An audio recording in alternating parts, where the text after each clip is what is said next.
Assalamualaikum warahmatullahi wabarakatuh. Aku Putri. Untuk video ini merupakan lanjutan dari video sebelumnya, yaitu masih dalam bentuk fungsional model. Untuk bagian 3.2 adalah bentuk fungsional untuk model kuadratik. Pertama, kita harus membuka data yang kita punya. Caranya adalah kita namai dulu objeknya, yaitu weight1. Ini terserah ya nama objeknya.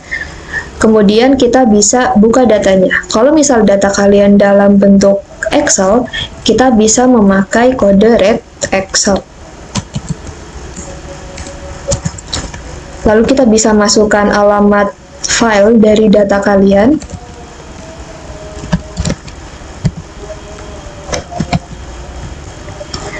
Oke, di sini akan muncul sebuah objek yang bernama weight1 yang isinya adalah data dari weight1.xls. Lalu apabila data kalian dalam bentuk DTA, kita bisa melakukan hal yang sama. Tetapi kode yang kita gunakan adalah read DTA, lalu kita masukkan alamat filenya.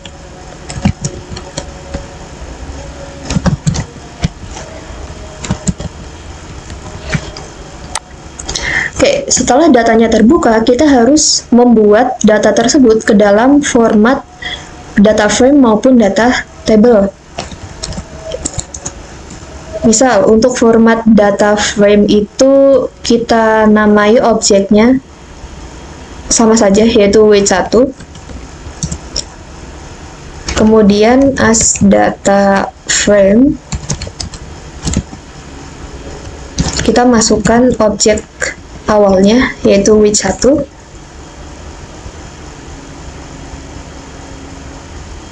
Oh, sorry. Nah, di sini itu akan berubah formatnya menjadi format data frame. Kemudian opsi yang lain, kalian bisa mengubahnya menjadi format data tabel.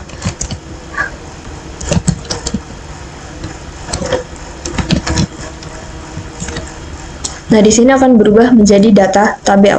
Bedanya adalah data tabel itu dia umumnya digunakan untuk data yang relatif besar. Apabila data kalian masih tergolong kecil, data frame saja sebenarnya sudah cukup. Sehingga untuk contoh kali ini kita akan menggunakan data frame saja terlebih dahulu. Kalian bisa running ulang yang as data frame ini. Lalu ini akan berubah kembali menjadi data frame. Apabila data weight1 itu kalian sudah dalam bentuk data frame, itu berarti data kalian sudah siap dianalisis lebih lanjut. Dari 24 variabel ini kita tidak pakai semua, jadi kita hanya akan memakai beberapa. So, untuk data weight1 kita akan sedikit modifikasi menjadi weight1 selected, kita namai seperti itu.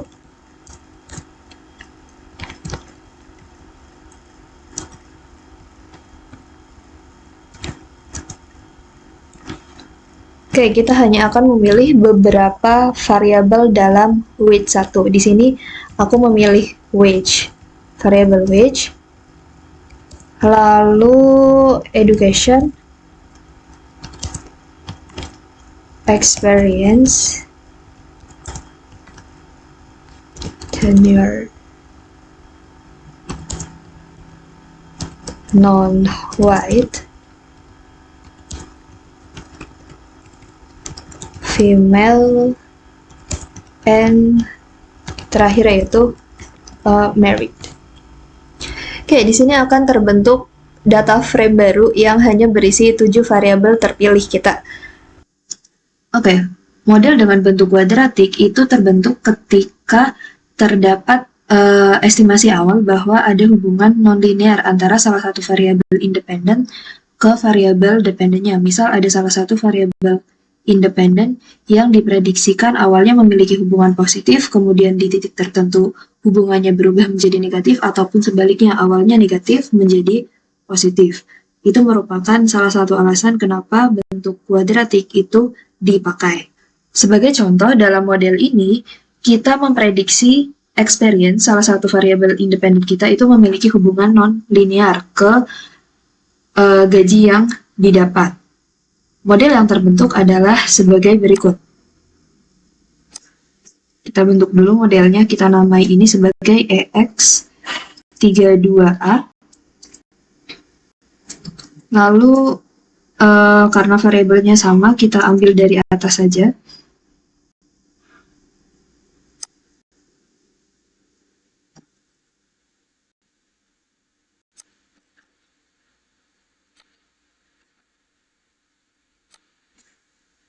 Oke, di sini yang diprediksi memiliki hubungan nonlinear adalah experience. Sehingga harus ditambahkan satu variabel lagi, yaitu variabel kuadratik dari experience. Kita bentuk seperti ini. I dalam kurung X per kuadrat.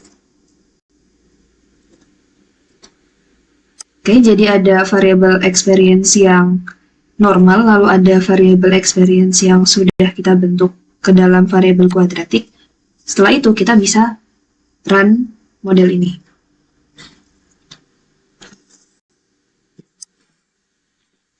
Kemudian kita bisa lihat hasilnya. Oke, sebelum kita mulai menginterpretasi seperti biasa, kita harus menguji asumsinya terlebih dahulu. Yang pertama dengan VIF.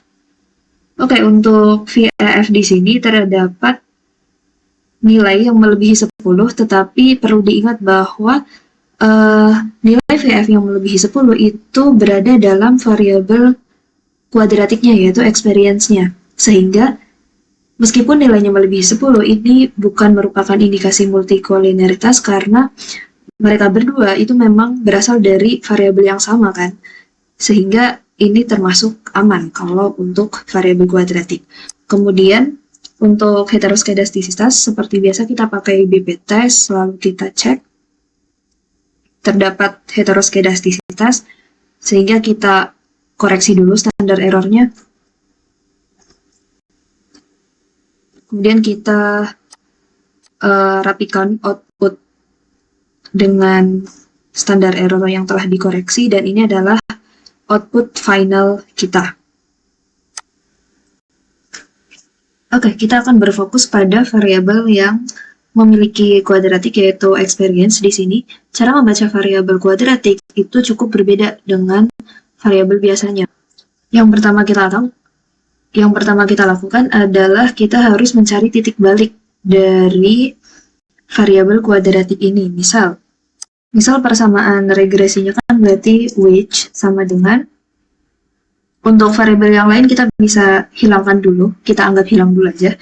Kemudian nilai parameter dari experience adalah 0,02, 0,2 saja nggak apa-apa, X per, kemudian untuk variabel kuadratik dari experience adalah minus 0,004 gitu, 004 saja, X per kuadrat.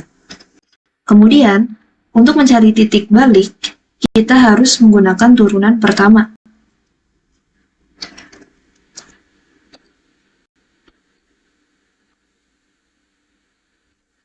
Turunan pertama dari which, delta which, atau D saja, delta which per delta X per itu harus sama dengan 0. Oke, mungkin kalian sudah pernah belajar di matematika ekonomi, delta which per delta X per itu dia akan menghasilkan nilai di sini adalah 0,2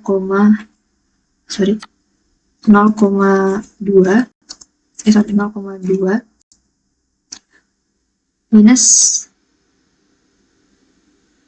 0,00,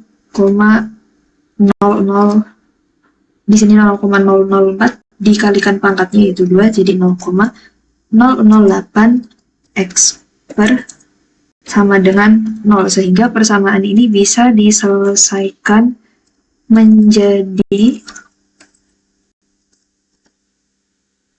0,2 sama dengan 0,008 x bar, atau x bar sama dengan 0,2 dibagi 0,008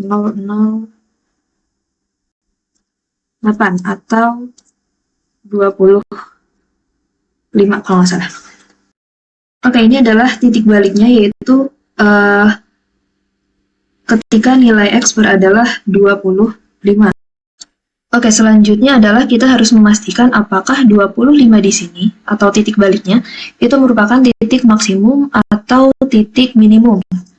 Caranya adalah kita harus mencari turunan kedua dari persamaan ini, yaitu dengan rumus delta kuadrat which per delta x per kuadrat. Nah, nilainya itu akan sama dengan koefisien dari x per di persama. Koefisien dari x per di turunan pertama, yaitu minus 0,008. Nah, nilai ini itu kan kurang dari 0 kan. Apabila turunan kedua itu kurang dari 0, maka titik balik di turunan pertama itu adalah titik maksimum atau maksimum point. Oke, hal ini menegaskan bahwa hubungan antara x per dan wedge itu memang tidak linear, tetapi bentuknya adalah dia itu memiliki maksimum point, atau bentuknya itu seperti U terbalik, dia punya titik puncak. Jadi bisa diinterpretasikan memang awalnya experience dan wedge itu memiliki hubungan positif, tetapi di titik tertentu, yaitu ketika experience-nya adalah 25 tahun, kenaikan dari experience justru akan menurunkan wedge yang ada, dengan asumsi ceteris paribus. Kemudian untuk variabel-variabel yang lain bisa diinterpretasikan seperti biasa. Oke, seperti itu. Dan jangan lupa bahwa di sini kita belum menghilangkan satu masalah, yaitu masalah endogenitas, sehingga hubungan antara variabel independen dengan wedge di sini itu adalah hubungan korelasi saja, bukan hubungan kausalitas. Sekian untuk model dengan bentuk kuadratik. Sampai jumpa di video selanjutnya.